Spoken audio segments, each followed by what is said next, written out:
Somos uma única DASA. Para inaugurar uma nova era no cuidado com a Somos saúde una única tasa para ampliar inaugurar una espaços nueva de era acessos, y para ampliar los proporcionando espacios y el avanço em acceso tecnologia, y dar proporcionar avance mais continuo segurança en para os tecnología infectados y e darle integrar más seguridad procedimentos para aproximar especialidades e e integrar fortalecer o procedimientos exercício da para las medicina. especialidades y fortalecer el Para ejercicio de la proporcionar medicina, a jornada de sobre todo saúde para completa em proporcionar que la acreditamos. jornada de salud Tudo isso, completa en hoje la que somos creemos, uma única DASA. con Valoriza e una fortalece mais sola do que DASA, nunca una a red que atividade valora médica e que busca estar à frente do nosso tempo, sem deixar nunca de estar frente a frente com as pessoas. y que está DASA adelante de é su para tiempo toda a sin que vida. esté siempre, sin dejar de estar siempre cara a cara ante la gente. DASA es para toda la vida.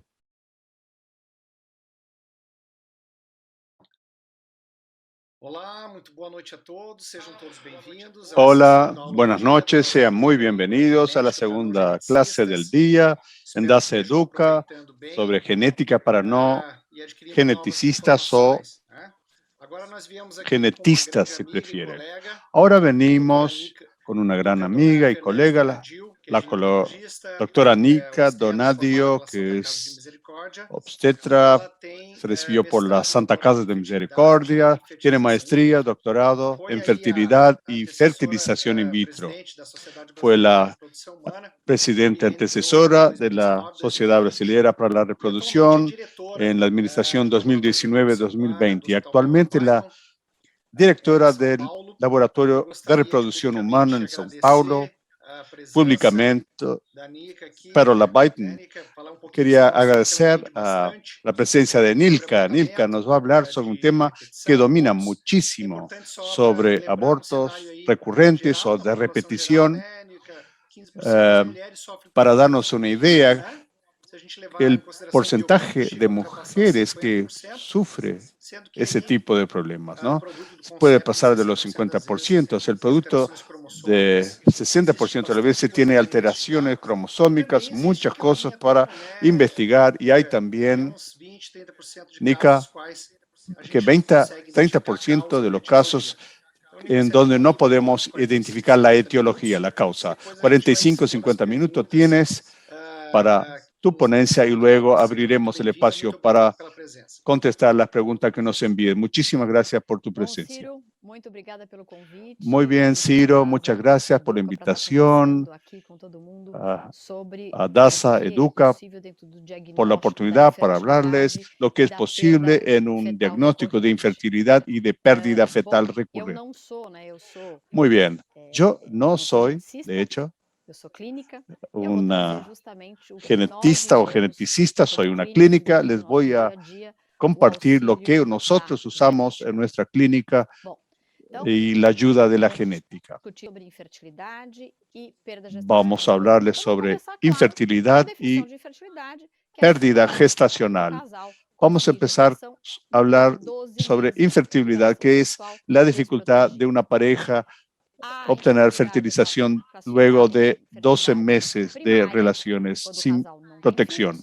Se clasifica como primaria cuando no tiene hijos y segunda o secundaria cuando la pareja tiene dificultades luego de una gestación. La incidencia en la población general es 20% en las parejas con edad reproductiva y en la mayoría de los casos 40%.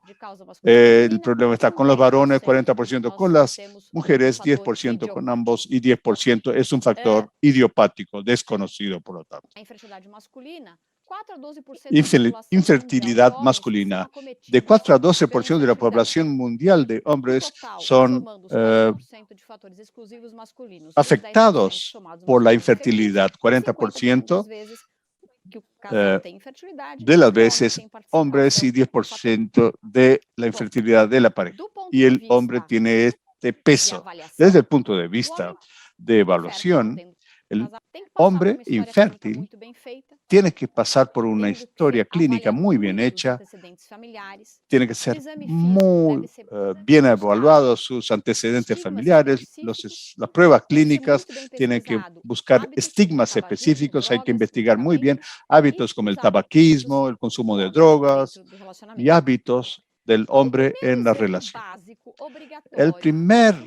La primera prueba básica obligatoria de un varón en una relación infértil es el espermograma, porque es el producto final del tracto reproductivo. ¿Y qué pasa? Si el espermograma viene alterado, obligatoriamente hay que repetir con un segundo espermograma a los 90 días para cerrar el diagnóstico de la real infertilidad de este varón. Si realmente encontramos una alteración en el espermograma o en su historia o historial clínico, ¿qué hacemos? ¿Cuáles son las posibilidades, las causas de la infertilidad? 35% de las causas, varicocele, 23% de las causas idiopáticas, 20% causas obstructivas, 15% insuficiencia testicular, 4% causas endocrinas, 1,5% inmunológicas, 1% infecciones, 0,5% congénitos y 0,4% factores sexuales.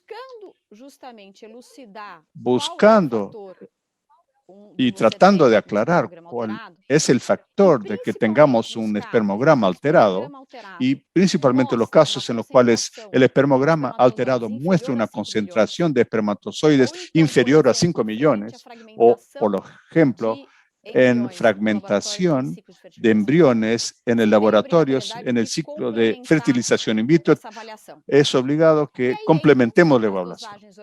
Ahí entran las dosificaciones hormonales, como testosterona, las investigaciones sobre enfermedades sexuales transmisibles, ultrasonido de la bolsa escrotal con Doppler para ver varicoceles, por ejemplo, y ahí empiezan investigaciones más específicas, como por ejemplo la evaluación del cariotipo banda G, en donde podemos encontrar, por ejemplo, un individuo con síndrome de Klinefelter que presenta oligoseveras.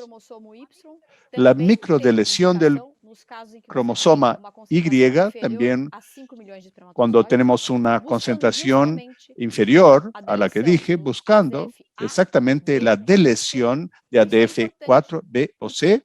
Eso es muy importante porque el determinismo genético y la alteración que encontramos define el tratamiento de este hombre.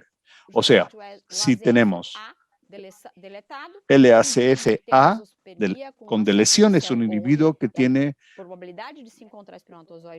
la probabilidad muy baja de fertilizar. Con CFC tenemos una oligopermia grave, no obstructiva, pero que aún podemos encontrar espermatozoides. Así que el diagnóstico específico es importante desde el punto de vista de pronóstico y tratamiento.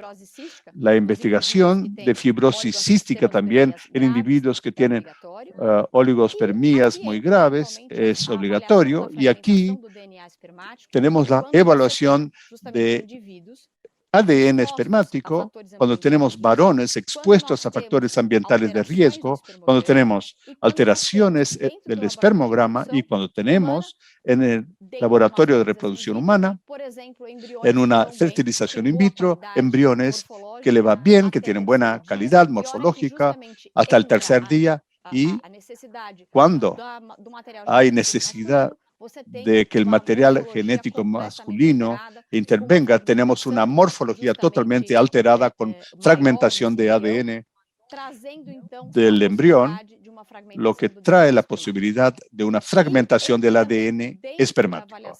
Interviene también en la evaluación del varón el procesamiento seminal, o sea, para saber cuál es la posibilidad real de tratamiento en casos no tan grandes de oligospermia con procesamiento seminal superior a 10 millones de espermatozoides por ml, con motilidad adecuada, la pareja se puede derivar a una inseminación in vitro. En el caso de post-procesamiento seminal o recuperado de espermatozoides muy bajo, la pareja será derivada a otros tratamientos. Bueno, ¿qué pasa? Para que uno pueda entender la fertilidad y la espermatogénesis, se necesita un sistema que involucre la evaluación del genoma, epigenoma y de los factores ambientales. 30% de los factores masculinos están asociados directo o indirectamente a factores genéticos conocidos como dijimos. Microdeleción del cromosoma Y, SD, Klinefelter, mutación del gene del receptor de transmembrana, fibrosis cística. Algunos diagnósticos genéticos impactan, como les dije, el pronóstico. Por ejemplo, la microdeleción de la cromosoma Y determina la posibilidad de encontrar espermatozoides para que en los testículos encontremos condiciones o si lo vamos a derivar a un banco de semen. De 23 a 30% de los factores masculinos que son considerados idiopáticos probablemente tienen que ver con los factores genéticos. ¿Qué pasa entonces? La genética ha evolucionado muchísimo y muy rápidamente. Pasamos a un FISH, a un microarray y a través de la secuenciación de nueva generación y haciendo exactamente la secuenciación del genoma como un todo o del exoma, podemos precisamente hacer el diagnóstico de los 23 a 30% de factores idiopáticos que realmente están caracterizados por las alteraciones genéticas. Hoy tenemos varios consorcios que evalúan en el mundo médico la infertilidad masculina. Hay trabajos que muestran en estos consorcios más de 90 alteraciones, trabajos específicos en reproducción e infertilidad masculina que buscan las causas genéticas entre las idiopáticas. Muy bien. En lo que atañe a la infertilidad femenina, tenemos la infertilidad primaria, de hasta 3% de las mujeres son afectadas por ellas y la secundaria en promedio al 13% en los países subdesarrollados. Por supuesto que con la edad, el rango de infertilidad secundario aumenta, por supuesto, por el envejecimiento del óvulo. Las causas de infertilidad femenina, 25% de ellas son por anovulación, o sea, ovario policístico, falencia ovariana temprana, o por la edad de la mujer, alteraciones tiroidianas, aumento de prolactina. En 15% la infertilidad es causada por endometriosis, 11% factor tubario causado por DST, adherencia postcirúrgico o laqueadura, 11% factor uterino como pólipos y miomas. En lo que atañe a las pruebas propedéuticas básicas de la mujer infértil, tenemos las hormonales, FSH, LH, estradiol, prolactina, TST, AMH, CA, exactamente como una manera de evaluar la reserva ovariana, CS25, ultrasonido con conteo folicular antral o ovulatorio, no solamente para evaluar la parte anatómica, sino también el desarrollo entre el desarrollo folicular, la heterosalpingografía, que es obligatorio para evaluar mejor y la cavidad. Las investigaciones de los procesos infecciosos también forman parte de la propedéutica básica de la mujer infértil.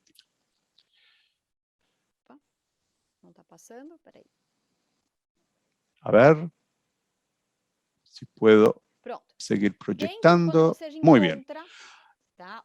Cuando encontramos los factores en una investigación inicial, una investigación básica, podemos complementarla con una que se llama avanzada en el perfil hormonal, complementando una sospecha de ovario policístico, delante de una alteración anatómica en la cavidad, se hace una histeroscopía para evaluar la patología en el endometrio o endometritis, resonancia magnética para evaluar la endometriosis y mioma, resonancia para ver el caso, ultrasonido con preparación intestinal, histerosalpingoresonancia, histerosalpingografía también para evaluar la cavidad y también la condición folicular, la investigación del síndrome de falencia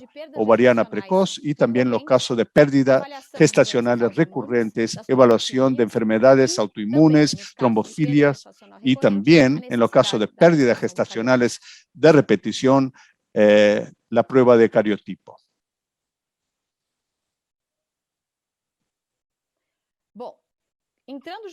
Muy bien. Entrando a las pérdidas gestacionales recurrentes, ¿qué tenemos? Normalmente, 60% de las gestaciones preclínicas resultan en aborto en un periodo muy cercano a la implantación. Y 15% de las gestaciones clínicas también evolucionan hacia el aborto. Abortos esporádicos se consideran un embarazo en donde el feto, el embrión, pesa hasta 500 gramos y 20 semanas de gestación. La causa más común de los abortos esporádicos espontáneos, el 70% de los casos son anomalías numéricas nuevas en el feto, problemas autosómicos en los cromosomas 13, 14, 15 y 16, seguido por las autosomía de el X, cromosoma X. Las autosómicas raramente son encontradas en abortos espontáneos y consideradas responsables de abortos preclínicos. En lo que atañe ahora no a abortos esporádicos, espontáneos, pero a las pérdidas gestacionales recurrentes con incidencia de 1 a 3% de parejas que buscan gestación. Si consideramos 3 pérdidas gestacionales o más, sería una de las consideraciones para definir una pareja como abortador recurrente. Encontraríamos en 1% de las parejas. Si consideramos la pérdida de 2 o más gestaciones, 5%. Y esta variación se encuentra entre las sociedades. No todas sociedades consideran la pérdida de más de 2 gestaciones un aborto recurrente. Algunas sociedades determinan que tienen que ser 3 o más abortos para que sea considerada una pareja abortadora de repetición. Luego de 2 pérdidas, la probabilidad de recurrencia es de 30% de un nuevo aborto. Luego de 3, 33% de recurrencia. El aborto de repetición se puede clasificar como primario, 2 o más abortos consecutivos sin gestación anterior; secundario, 2 o más abortos consecutivos con una gestación anterior que haya avanzado más allá de la 20ª semana, por lo menos una gestación que ha evolucionado más allá de la 20ª semana, y aborto de repetición terciario, que serían 2 o más abortos no consecutivos, con una gestación que haya avanzado más allá de la 22ª semana. En lo que atañe a los factores etiológicos, para las pérdidas gestacionales de repetición tenemos de 10 a 15% anatómicos, 20% autoinmunes, 0,5% infecciones, 17% endocrinológicos, 2 a 5% genéticos, y los idiopáticos no APS 40%. 40-50%.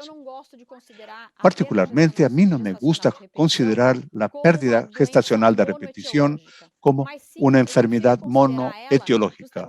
Yo prefiero considerarla multifactorial, porque es como uno ve el comportamiento de las patologías y precisamente la frecuencia con la que encontramos alguna patología. En relación con el factor inmunológico, que es autoinmune, que afecta a 20% de las parejas, tenemos los síndromes de fosfolípidos. Este síndrome se caracteriza por una trombofilia adquirida.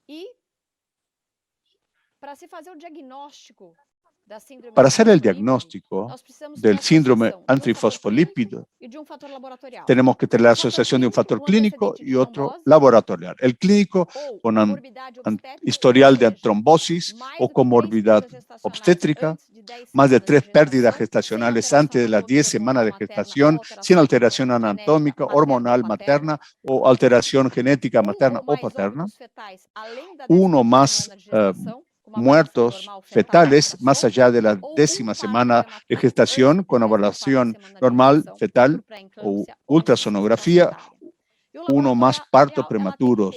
Y el laboratorial tiene que tener la presencia del anticoagulante ímpico en 2 ocasiones diferentes, con 12 semanas de distancia, anticardiolipina positiva superior a 40, también en más de 12 semanas de diferencia, o anti-beta 2 glucoproteína en 2 ocasiones. Algunos autores consideran, además, SAF, uno de los factores de antifetilcerina, porque cuando encontramos pacientes con un historial clínico de SAF, pero que no tenga beta 2 ni anticoagulante lupus, pero tiene un comportamiento de comorbidad obstétrica, y lo que encontramos es antifosfatildedicerina. Es un factor o un criterio de inclusión en las SAFs. La SAF impide o interfiere con la gestación porque tiene un efecto sobre el tromboblasto, sobre la diferenciación de estas células, llevando a placentación inadecuada y a la al no seguimiento de la gestación. Además de esas SAFIs, tenemos el factor inmunológico autoinmune, o sea, los mecanismos inmunológicos responsables por el desarrollo y tolerancia del injerto fetal semialogénico por parte del sistema inmunológico materno. Esto ha sido objetivo de estudios dentro de la genética. Dentro de los factores aloinmunes vamos a hablar del HLA, que es justamente el antígeno leucocitario humano.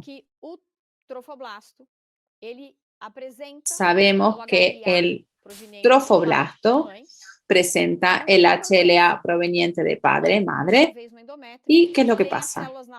La madre, a su vez, en el endometrio, tiene las células y puede tener el haplotipo KIR-A, que es inhibitorio, o KIR-B, que es el activador. ¿Y qué es lo que pasa? Esta interacción entre el HLA del trofoblasto y los receptores killer pueden facilitar justamente el desarrollo gestacional o justamente causar problemas en la implantación, llevando a la pérdida de embarazo recurrente. Ahí entonces pueden ver una situación donde tenemos 6 combinaciones posibles. Un trofoblasto presentando justamente C1, C1C2 o C2C2, con la combinación de la madre, en la madre del killer A, killer B.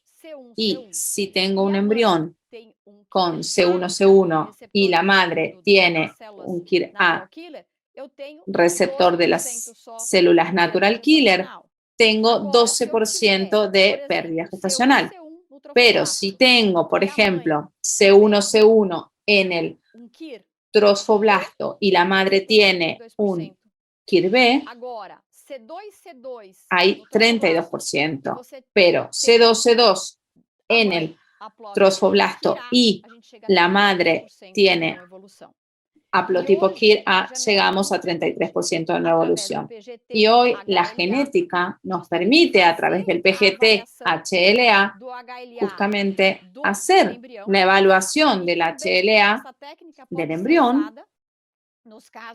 Y también esta técnica se puede usar en los casos de ovodonación, donde se evalúa el HLA de la donadora y para hacer una mejor elección de la donadora que donará óvulos a esta mujer, para que el sistema HLA-KIR sea compatible y no lleve a la pérdida gestacional.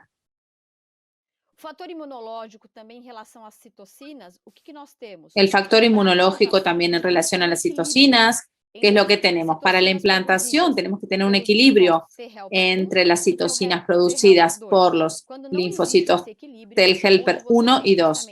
Cuando no existe este equilibrio, donde hay justamente una producción mayor de citocina por el T-helper 1, justamente hay abortos recurrentes. Dentro del factor endocrino tenemos 17 a 20% que contribuyen con las pérdidas gestacionales y principalmente en el factor endocrino las alteraciones de la tiroides, el hipotiroidismo. Hoy una mujer que trata de quedar embarazada en el primer trimestre del embarazo, si tiene un TSH superior a 2,5, lo tratamos con levotiroxina para disminuir la incidencia de aborto recurrente. No lo tratamos cuando encontramos el anticuerpo positivo sin el aumento del TSH. Con relación al factor anatómico relacionado con las pérdidas gestacionales, tenemos 10 a 15% y ocurren justamente por una interrupción en la vascularización del endometrio, lo que lleva a una placentación inadecuada. Dentro de los factores anatómicos, el más común es justamente dentro de las variaciones uterinas congénitas, el uterosepto y el síndrome de Asherman, además de los miomas submucosos. Entre los factores infecciosos, sabemos que toxoplasma, rubiola, sarampión están relacionados con el aborto esporádico. El factor infeccioso dentro de la pérdida de repetición es discutible y llega a 0,5%. Dentro de los factores que serían idiopáticos, habitualmente también entran las trombofilias no relacionadas a SAFs, justamente a las trombofilias adquiridas. Entonces serían trombofilias hereditarias y mixtas. Las más comunes, factor 5 de Leiden, la protombina y homocisteína. Dentro de la participación justamente de estas mutaciones en las pérdidas recurrentes, tenemos principalmente la mutación de la protombina y la pérdida también, no solo de las pérdidas de repetición en el primer trimestre, sino también de las pérdidas del segundo y tercer trimestre. El factor de 5 principalmente en las pérdidas del primer trimestre y del tercer trimestre. El mecanismo de acción de las trombofilias es justamente aumentan el factor de coagulación y promueven una irrigación placentaria inadecuada. Un factor muy cuestionado hoy es con relación a la metioteta y a su participación en las pérdidas recurrentes. ¿Qué es lo que pasa? Cuando existe una asociación de la mutación de la metioteta hidroxalato eutase a una hipocinemia, existe una relación con la pérdida gestacional de repetición. Y sabemos que la hiperocisteínemia actúa en la alteración del ADN, justamente causa dificultades en la síntesis del ADN y en la evolución de la gestación.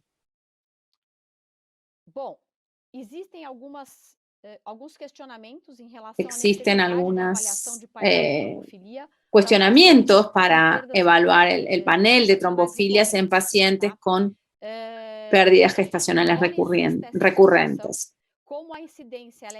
Aunque existe esta asociación, tiene una incidencia pequeña, no se recomienda actualmente pruebas de rutina en las mujeres, excepto que tengan una historia clínica familiar para estas trombofilias heredadas.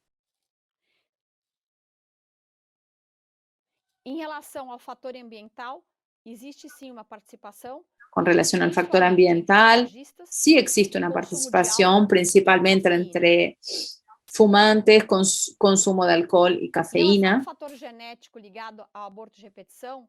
Con relación al factor genético, participa entre 2 a 4% y normalmente en el aborto de repetición hay un rearreglo estructural equilibrado de los padres como translocaciones recíprocas o robertsonianas. Y esto se traduce después en una anomalía genética fetal incompatible con la evolución. ¿Qué es lo que pasa hoy? Como justamente esa secuenciación del genoma, la evaluación del cariotipo inicial de los padres, con estas nuevas evaluaciones por NGS pudimos encontrar más alteraciones, más anomalías de las que se encontraban antes. Entonces, lo que se decía un factor idiopático, hoy lo encontramos con estas nuevas técnicas. Hoy, aplicando el NGS, justamente la secuenciación de todo el genoma dentro de la pérdida recurrente del embarazo, no tenemos solo 2 a 5%, sino aumenta en 5 a 10% el factor genético en función de todas estas técnicas que posibilitan estas evaluaciones. Y lo importante es que a través de este diagnóstico de las patologías genéticas que tienen los padres, podemos hacer una evaluación genética de los embriones a través del PGTA, el PGT-RSR, que es para evaluar estructuralmente, y el PTGM en el caso de una anomalía monogénica. ¿Qué es lo que pasa entonces? Tenemos el factor genético cuando el padre o la madre tienen una anomalía. Pero sabemos que en el aborto de repetición y en el aborto espontáneo esporádico, el 70% de los fetos tienen una anomalía genética. En el aborto recurrente, encontramos también un aumento de las anomalías genéticas en el producto conceptual. Entonces tenemos un total de 47% de los pacientes con aborto de repetición que tienen anomalías de este producto conceptual. ¿Qué es lo que pasa? Existe una probabilidad. Si tienes un diagnóstico de una gestación de un aborto recurrente con alteración genética, anomalía genética, existe una probabilidad aumentada en el 70% de las veces que la otra gestación también tenga el mismo estándar de cariotipo, normal o anormal. O sea, si la pareja tiene un feto con anomalía genética, el 70% de las veces la segunda gestación también tendrá una anomalía genética. Y esto trae la indicación, por ejemplo, en estas parejas que tienen aborto recurrente con evaluación de producto conceptual modificado, que hagan una fertilización in vitro para evaluar el embrión a través de una biopsia embrionaria y a través de un PGTA. ¿Por qué? Porque yo tengo una alta recurrencia de esas anomalías genéticas. Cuando también, a su vez, tengo una pareja que hace una fertilización in vitro, que tiene un antecedente de aborto recurrente, encontramos también una frecuencia mucho mayor de anomalía genética y en el PGTA que en una pareja que no tiene aborto recurrente. Estas parejas tienen un promedio 25% de embriones anómalos, aunque no sean de edad avanzada. Y este nivel se repite a lo largo de los ciclos de fertilización in vitro. Claro que existe un cuestionamiento, una diferencia dentro de la medicina reproductiva en el sentido de indicar la evaluación genética en los casos de aborto recurrente. ¿Por qué? porque la incidencia teóricamente es pequeña.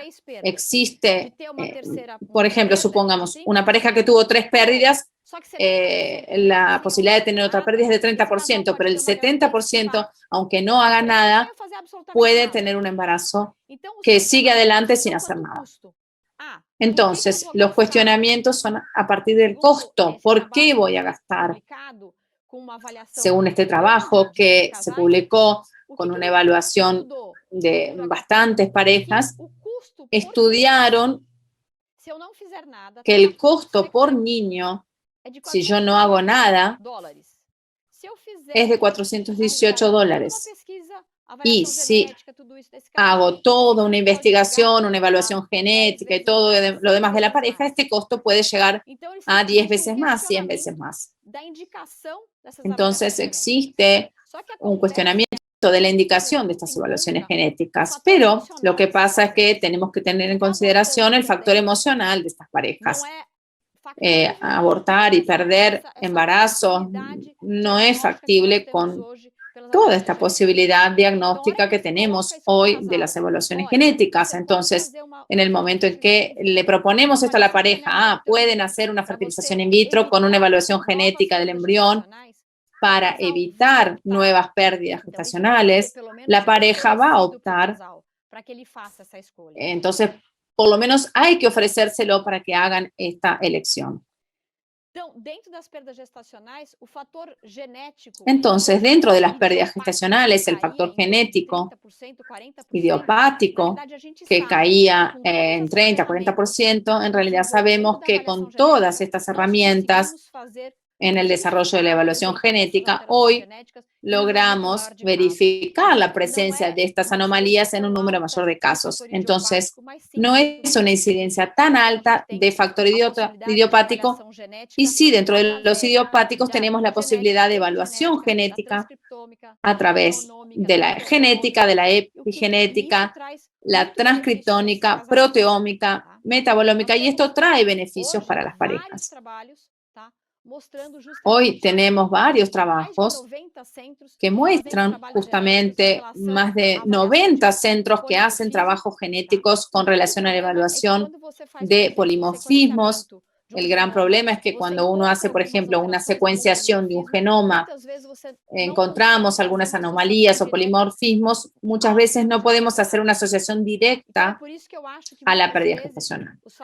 Entonces, por eso yo creo que muchas veces los factores de pérdida gestacional actúan de forma poligénica, o sea, son varias anomalías que asociadas aparecen como el desenlace final de la pérdida. Claro, bueno, ¿qué es lo que buscamos? Dentro de estos estudios genéticos y genómicos en fertilidad y la pérdida gestacional recurrente, 3 objetivos. Identificar marcadores basados en ADN, ARN que presenten un valor predictivo directo al riesgo de que una pareja sufra infertilidad y pérdidas de embarazos. Evaluar el binomio de expresión gen-proteína implicados o no implicados en el establecimiento exitoso del embarazo. Y la codificación de locos para nuevos biomarcadores no invasivos aplicables en condiciones clínicas para complicaciones precoces del embarazo. Y esto es lo que quería comentarles. Muchas gracias.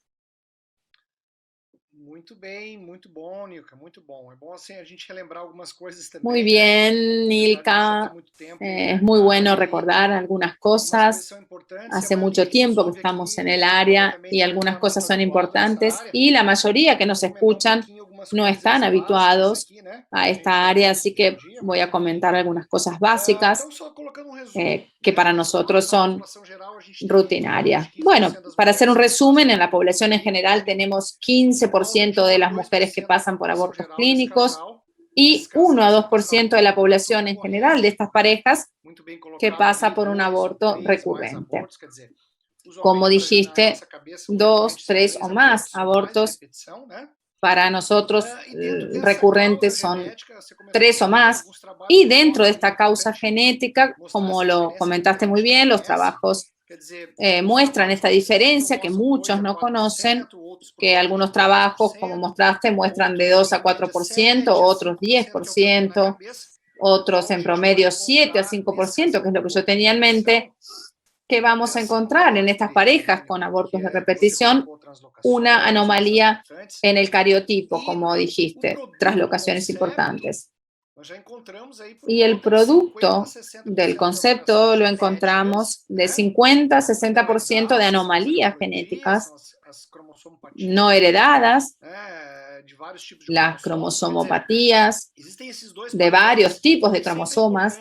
Existen estos dos panoramas y siempre es importante en la investigación básica de la pareja el cariotipo, porque la importancia del cariotipo no es solo en el aborto recurrente, sino en el riesgo de tener un hijo con malformaciones congénitas. Entonces, en un panorama general sería esto. Mostraste también las trombofilias hereditarias y adquiridas, que también están de moda, y al retratarlas vemos algunos colegas que dicen, no sé exactamente qué es lo que tiene el paciente, pero lo voy a tratar con heparina de bajo peso o con una aspirina, que de alguna forma voy a solucionar esto. ¿Cómo ves este tipo de propedéutica entre los colegas sin una investigación previa en la pareja? Sí, Ciro, esto es una pelea porque existen varios colegas. Hay controversias en la literatura, pero hay colegas que no piden el perfil de trombofilia a los pacientes con pérdidas recurrentes. Yo sí la pido, aunque hace una incidencia pequeña, como dije, si uno encuentra no tratarlo, aparece un factor 5 de Leiden y dejarlo pasar en un examen que se pide en un panel que no va a traer ningún problema ni consecuencias, pero que de repente va a evitar la próxima pérdida del embarazo, creo que es un estudio obligatorio. Yo siempre pido el perfil de trombofilia para los pacientes. Yo también les pido, me critican, pero yo pido a los pacientes que van a la fertilización in vitro también se los pido porque es un costo emocional alto, un costo económico alto. Uno lo hace, la pareja queda embarazada, después aborta, otro profesional lo pide y dice, ¿sabes por qué perdiste el embarazo? Porque tenías una mutación del factor 5, que en realidad podrías haber evitado esa pérdida y ahora vas a tener que hacer otra fertilización in vitro, vas a gastar de nuevo para justamente lograr un nuevo embarazo y tratarlo. Sí, se tiene que tratar siempre que haya una historia clínica, una pérdida recurrente o una historia familiar de trombosis. Ahí sí hay que tratarla, pero aleatoriamente una pareja que no tiene historia de pérdidas recurrentes o una pareja que simplemente es infértil, pedirle trombofilia así de una, no. Tiene que haber una historia clínica de pérdida, de trombosis, y ahí sí se pide el perfil y se trata si viene positivo. Sí, incluso muchas veces el colega se olvida en esta situación que la trombofilia adquirida o hereditaria en toda esta historia no es solo en cuestión del aborto de la paciente, sino la seguridad de la paciente de no sufrir trombosis durante el embarazo. Es una información que va a tener toda su vida con relación a los anticonceptivos y, como dijiste, muy bien, siempre existe una historia familiar, son abortos de más de 9 semanas, son característicos. Otro punto importante que siempre comentamos cuando los colegas nos llaman para hablar de aborto es la edad de la paciente, porque si tenemos en cuenta una paciente joven y una paciente, las mujeres modernas de más de 40, la posibilidad de un aborto es de 15%, entre mujeres de más de 40 años es de 50%, y después de los 44 llega a pasar 75-90% de posibilidades de un aborto espontáneo. Y la causa cromosómica, claro, va aumentando. Hablé de 60% y llega a 80-90% en estos casos de edad avanzada. Y un punto importante para la población, para nuestros colegas amigas que nos están escuchando y los propios pacientes con relación a la fertilidad femenina es que tenemos la obligación de incentivarlas a que tengan sus hijos más jóvenes. Claro que la fertilización está para ayudar. Tenemos una pizca de culpa porque los medios muestran a las personas de más de 60 años que quedan embarazadas, no cuentan que son óvulos de pacientes más jóvenes, entonces hay una edad en la que no se puede quedar embarazada, porque no es solo el riesgo de aborto, de síndrome de Down, hay otros riesgos. Entonces, cuéntanos un poco en ese mundo de la fertilización, esa paciente que ya no tiene sus óvulos, o si los tiene, no son óvulos normales. ¿Qué opción tienen incluso de la donación de óvulos, de la ovodonación? Sí, Ciro. Hoy realmente la mujer queda embarazada mucho más tarde porque está en el mercado de trabajo. Nuestro objetivo es que el ginecólogo general oriente a estas pacientes que a los 35 años, si no quieren quedar embarazadas y no tienen pareja, que congelen óvulos, vitrifiquen los óvulos. Entonces, nuestro primer objetivo es que estas pacientes congelen sus óvulos para que puedan justamente elegir el momento de quedar embarazadas sin tener ese recelo de salir corriendo. Entonces, bueno, ¿por qué no vitrificar? Pero bueno, tenemos una falla muchas veces que las pacientes desconocen esto y como las pacientes hoy en día están en el mercado de trabajo y están muy bien, se olvidan de que aunque estén con una apariencia que no muestre la edad que tienen, el ovario envejece, el óvulo envejece, disminuye su calidad y con esto cae la fertilidad. Esta mujer va a tener más dificultad justamente porque disminuye la cantidad y la calidad de óvulos. Y ahí viene otro papel importante del ginecólogo, porque es triste cuando una paciente de 38 años tiene a veces falencia ovárica precoz. Toman mucho tiempo anticonceptivos, sin interrupciones, y en ningún momento el ginecólogo les dice que interrumpan el anticonceptivo para ver una evaluación de reserva ovariana, para hacer el recuento de folículos, y cuando descubren los 38, 39 que tratan de quedar embarazadas, ya no pueden porque ya tienen falencia ovárica. Entonces, creo que los ginecólogos tienen que prestar atención a que si esta paciente tiene una historia, por ejemplo, en una investigación inicial de cualquier ginecólogo, tiene que tener un ítem que pregunte, que les pregunte a qué edad su madre entró en la menopausa, porque ahí hay, por ejemplo, el índice del X frágil y otras evaluaciones, y el ginecólogo tiene que estar atento a esto y pedir una evaluación de reserva, dosaje de MH a lo largo del periodo reproductivo de estas pacientes. ¿Cuándo no se hace nada de esto? Desculpa, que tem delay. Desculpa, pode continuar. Eu sei, já percebi. Sí, hay un delay, disculpen. Entonces, cuando no se hace nada de esto, la paciente, o porque ya tiene muchos años y no congeló sus óvulos, o porque tiene una falencia ovárica, tiene que ir a ovodonación. A veces, si no hay cómo estimular este ovario, si el ovario no responde, usamos el óvulo de una paciente más joven. Y para las pacientes que todavía tienen una respuesta ovárica, son de respuesta pobre o tienen un MH de menos de 1.1, van a responder de una forma inadecuada al estímulo de gonadotrofina. ¿Qué es lo que hago con estas pacientes? Principalmente si tienen una edad avanzada.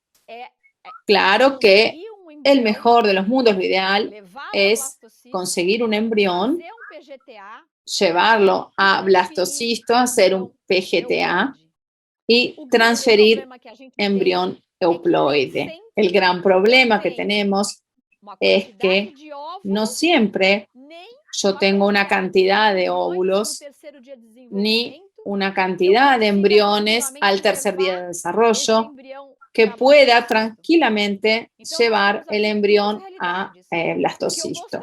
Entonces aquí tenemos dos realidades. Lo que me gustaría que pasara siempre es que yo lograra un embrión de buena calidad que llegue a blastocisto, que haga la evaluación genética y transfiero el embrión euploide para evitar los riesgos inherentes de la edad avanzada y del aumento de las anomalías en este feto, en esta gestación.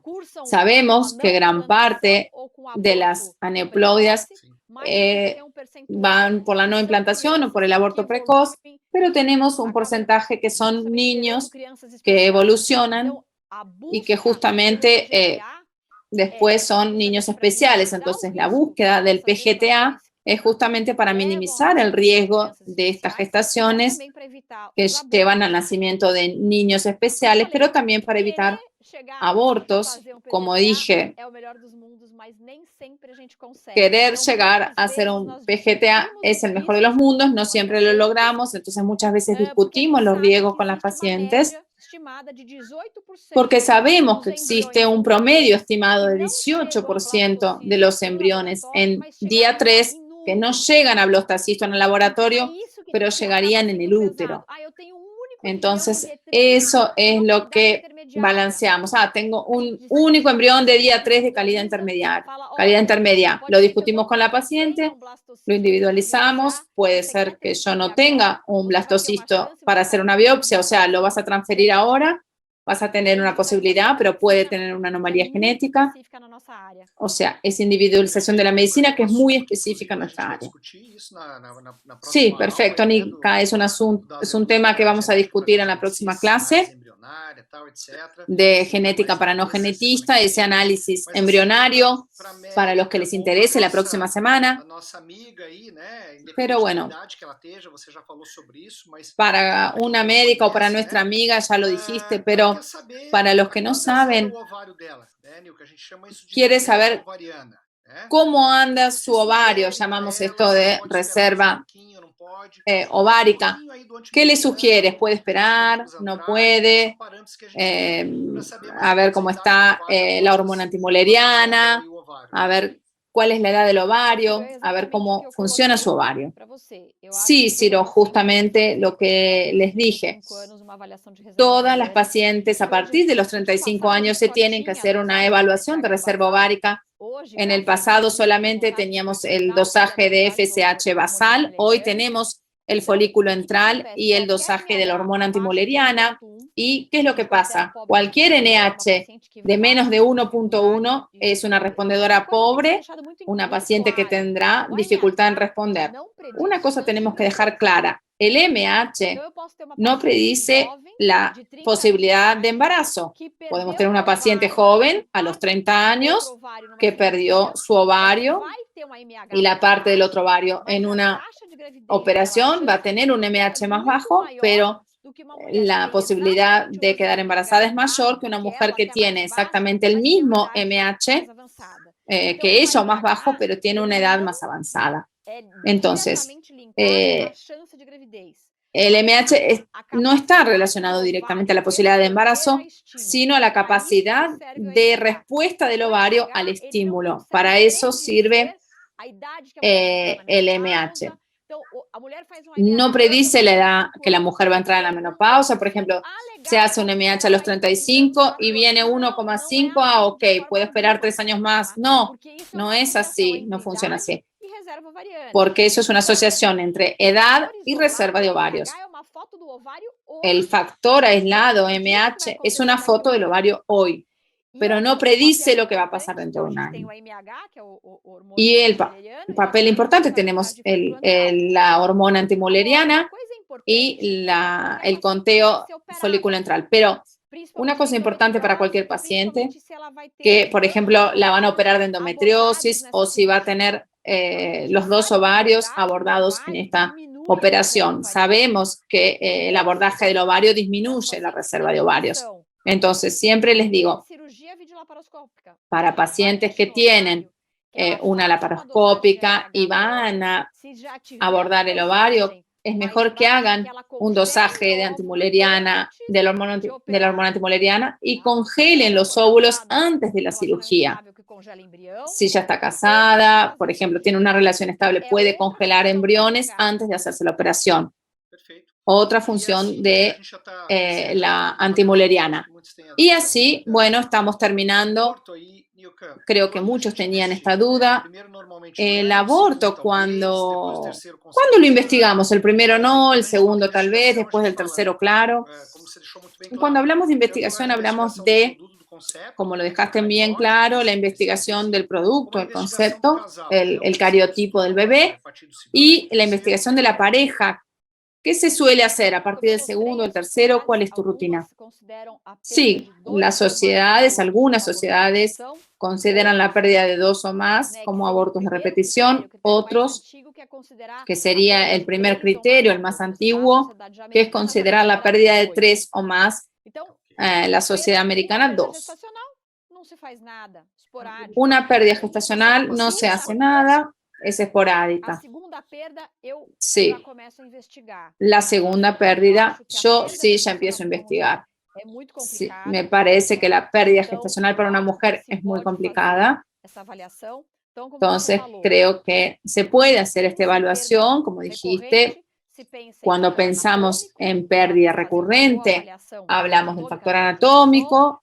Tiene que hacer una buena evaluación anatómica a través de una ecografía, una evaluación desde el punto de vista genético. La pareja hace el cariotipo, si es posible, si tiene otra pérdida, evaluar el producto conceptual obligatorio. Desde el punto de vista, como dije, yo también pido la evaluación de las trombofilias, tanto las hereditarias como las adquiridas.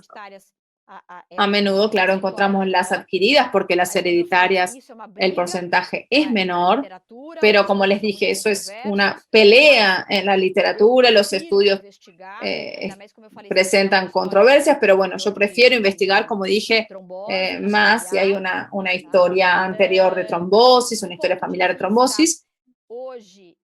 Desde el punto de vista hoy,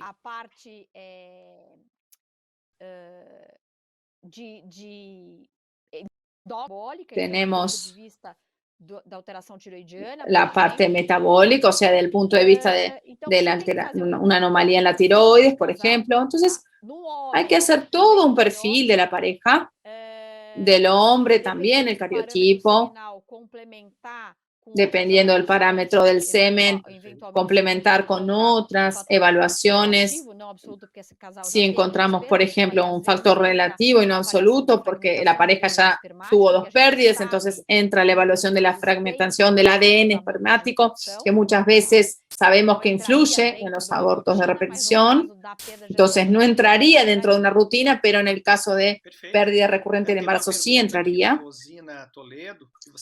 Hay una pregunta aquí de Rosina Toledo, que ya la respondiste en la clase, que sería apropiado estudiar en alguien con aborto repetido en el primer trimestre, que todos los estudios anteriores hayan dado normales, preguntando sobre paneles, enfermedades recesivas, o sea, en mi opinión no apuesto en panel los abortos porque la mayoría de las enfermedades monogénicas de las parejas que tienen hijos con problemas no suelen tener abortos, es poco probable, es una opción, pero mostraste muy bien, tanto para la parte principal, cuando se somete a una fertilización, que aunque sea joven no tiene tantos óvulos u óvulos no maduros o embriones que no evolucionan, ahí sí sea el momento tal vez de una investigación del genoma más precisa. Por lo que veo, no hay más dudas. Estamos llegando aquí a las 9:03, así que quería terminar y agradecerle de corazón la excelente clase de Nilka, que tiene mucha experiencia en el área, y dejarles a ustedes, decirles que tenemos más clases de genética para no genetistas, inclusive sobre este tema con el análisis genético de embriones y de diagnóstico prenatal. Les agradezco la presencia a todos, buenas noches, espero que hayan aprovechado las informaciones adicionales y aumentado su conocimiento. Muchas gracias, nos vemos la próxima. Buenas noches a todos.